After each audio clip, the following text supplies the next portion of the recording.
Hi, I'm Bill O'Reilly. Thanks for watching us tonight. Why the debate over stop and frisk is so intense. That is the subject of this evening's Talking Points memo. The privacy of Americans under siege, high tech makes it easy to spy on us, and intrusive policies like airport security pat-downs are a tremendous inconvenience. And then there's stop and frisk. Nobody likes being a prisoner in their own neighborhood, but in some places that's what's happening. But the police are not the guilty parties, criminals are. Last weekend in Chicago, another 6 people shot dead, 28 others wounded, including a 7-year-old boy. The Windy City has turned into Afghanistan. So far this year, 58 children and teens have been murdered. Chicago has lost control of the situation. The violence is centered in the poor black neighborhoods, and it's the same in most other American cities.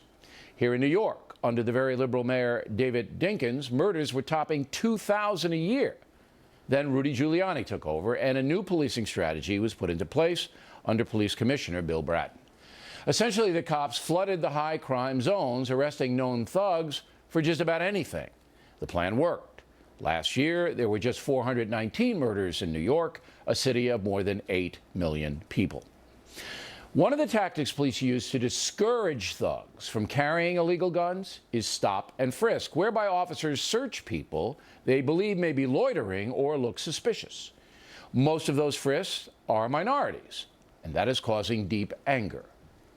You can't give people the authority, whether it's civilian or police officers, the right to just stop somebody because of the color of their skin. That was Trayvon Martin's mother. And a federal judge agrees with her, ruling that the NYPD must modify its stop and frisk program.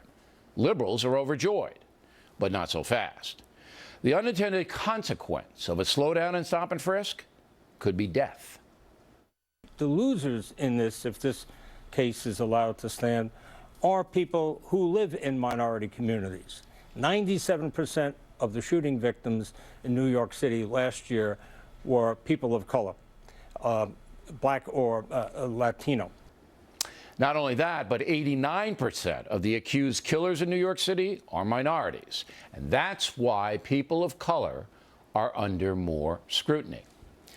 It is beyond belief that an American would think that cops get up in the morning hoping they can give a black American a hard time. That's nonsense. The stop and frisk program is based upon factual data and public safety, period. That being said, all of us should understand the intrusion. I mean, I can't stand the airport security deal. So if I was being patted down on my way to the deli, it would not make me happy. And that happens to people of color all the time in this city. There is no pure solution to the problem, but the police should record why they stop an individual. That is the fair and constitutional thing to do. But throwing out stop and frisk would be madness. Just look at Chicago. The violence there could be stopped by flooding the zone, with police on literally every corner of dangerous neighborhoods. But if the city did that, you'd hear the howls of indignation from the racial hustlers who would rather see kids die than admit there is an acute social and criminal problem in many poor precincts. A very tough statement, but it's true. And that's a memo. Now for the top story tonight. Last January, 15-year-old Hadiya Pendleton, an honor student, was standing in a park near her Chicago home. Suddenly, a shootout erupted, and the young girl was killed. First Lady Michelle Obama attended Hadiya's funeral. Joining us now from Chicago, Nathaniel Pendleton, the girl's father. First of all, we're very sorry for your loss, sir, and appreciate you coming on this evening. How do you see the policing controversy? How do you see it? Well, first, I want to say that stop and frisk against minorities, that's totally unfair, because this isn't just happening in black neighborhoods or Hispanic neighborhoods. It's happening everywhere.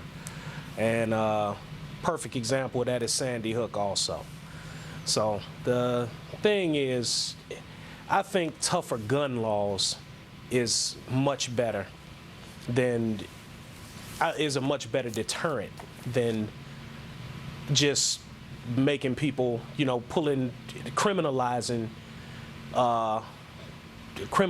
people for what you may think. Okay, this guy has dreads, but, you know. Look, I disagree with you, and you know that, and I appreciate you coming on here. It isn't all over the place. Not my neighborhood on Long Island. okay? You don't have drive-by shootings there. You don't have gangs there. The affluent white neighborhoods are protected from this kind of madness. The two guys charged with killing your daughter were gangsters who were looking to kill other gangsters. And this has been going on for years in Chicago in certain neighborhoods, not on the Gold Coast, all right? Not in the suburbs of Chicago. It's going on in your neighborhood. It's going on in poor black neighborhoods. So I say that you flood the zone with police, just as they have here in New York City. And then the police use the stop and frisk tactic to discourage criminals, to discourage them from bringing guns onto the street. Now, you've seen a tremendous drop in murder here in New York City. Not very different from Chicago, by the way. Ethnic city, plenty of folks. You've seen it come down from more than 2,000 to 400. Now, it would work in Chicago, but they simply won't do it because of social pressure. So in light of what happened to your daughter, do you think you might reconsider?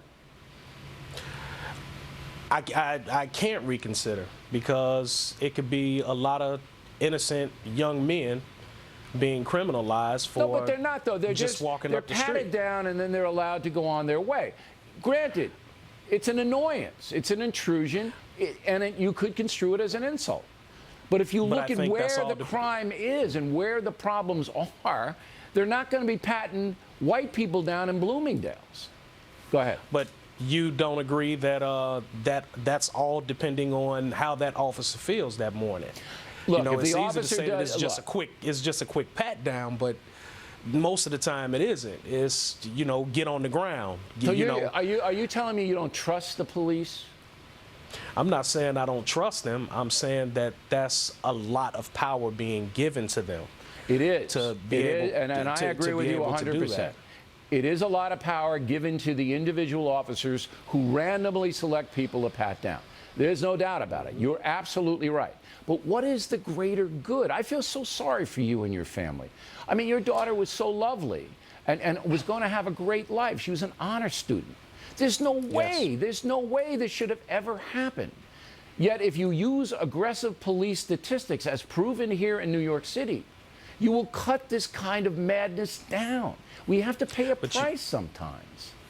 But you know what? I think tougher gun laws would have kept that kid in jail. How? How? You have the toughest gun laws in the country in Chicago and Illinois. That's not going to stop the criminals from getting them. No, not necessarily, because the thing is, in New York, if you get caught with a gun on the streets, you do 3 years. No question. I mean, you're going to do that 3 years. law on the book in Illinois. They just don't enforce it. Well, that's the subject. You have it. That's the subject. All right. But still, if you discourage these thugs from carrying, if they don't carry, then the murder rate goes down. I'll give you the last word. I would say putting 3 years and making examples of them goes a whole lot further than just pulling everyone over saying, I'm going to frisk you. Now, don't get me wrong. You do have your subjects. These police officers know who the guys are that's carrying the guns. It's no secret to it. We just need tougher laws to be able to keep them in jail. All right, and I agree with you there. Absolutely. They should be mandatory for anyone carrying an illegal firearm or committing a crime with one. Ms. Pendleton, thanks. And one footnote, you might want to check out the Hydea Pendleton Foundation, which is trying to improve things in Chicago. Details are on BillO'Reilly.com. Next on the